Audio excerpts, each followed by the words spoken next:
Okay, so this paphiopedilum is one of those big yellow bulldog ones, and I absolutely love this plant. It tried to bloom for me, but I moved it from one growing condition to another growing condition, and then it stopped growing. But it could have been a fertilizer issue as well. It could have been a few things, but this is sunburn that I got when I left it outside. Oops, but I'm not going to cut it off because, well, it's still fine. Maybe I will cut it off. Actually, yeah, I'm going to cut this off. Yeah, cutting that off. So I'm repotting this. I want to check the roots. I want to see how it's doing. And maybe put it in a smaller pot. Yeah, so I'm going to dig it out of here and see what it's looking like. Because when your plant is not growing as well as it should, or you see yellowing leaves, you should probably pull it out, see what's going on with the roots. Expected, we have a bad, sad root situation. A lot of the roots are, in fact, rotten. There's one, this big one right here is the only one that feels like it's okay. Damn it. Let's talk about why this probably happened. Well, paphiopedilums do like more moisture. They grow very slowly. So finding that happy medium between the right amount of moisture can be tricky for first timers, and this is my second paphiopedilum. I potted it in a pot that was way too big, and I'm bummed out about it. But there is still hope. This growth here looks good. I think if I just repot it into a smaller pot, water it less, it'll live. It's just gonna take probably 2 years for this thing to bloom for me. That's what I'm guessing. Yeah.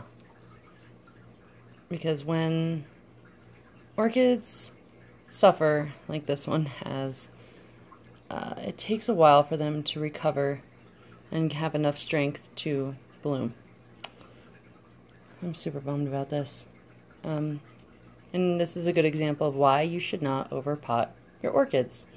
When you overpot your orchids, too much of the mix stays too wet and the roots rot. I'm pissed. Yep, see this one?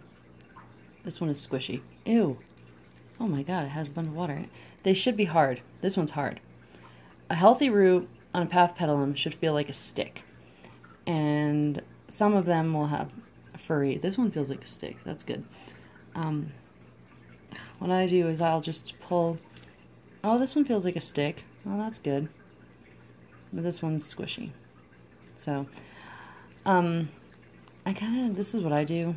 I pull off the outer part. I forget what the outer part's called. And I just leave the little stringy inside of the roots. Because this part... Ew. Gross. Ew. Ew. Oh, that's disgusting. Oh, gross. Yeah. Yeah, I definitely need to repot this. Smaller pot, and I think it'll be okay. Oh, God, fingers crossed.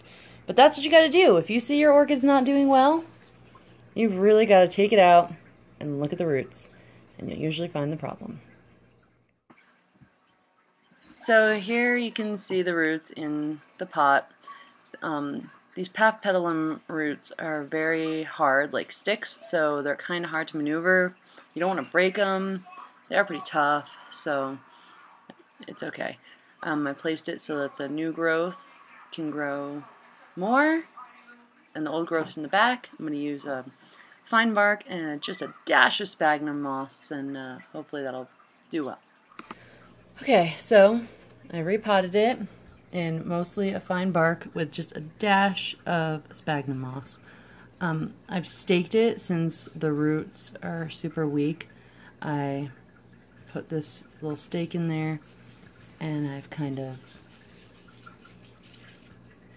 you know, so that it doesn't flop around and hopefully the roots can start growing well. I like to make sure my paphiopedilums are above this, the medium, the substrate, whatever you want to call it.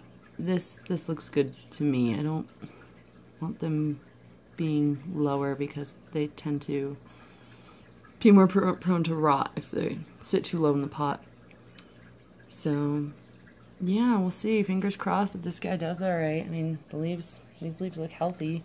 I cut off this gross leaf because it was a sunburn, but it's starting to feel sunburns.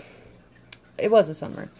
But usually what happens with sunburns over time, because this happened in the summer and we're going into spring right now, so it's almost been a year since I burnt this leaf. Most of the time, you can see that it's kind of squishy. Most of the time when you get a sunburn that's been sitting for a while, it will look like that. Turns crispy and dry.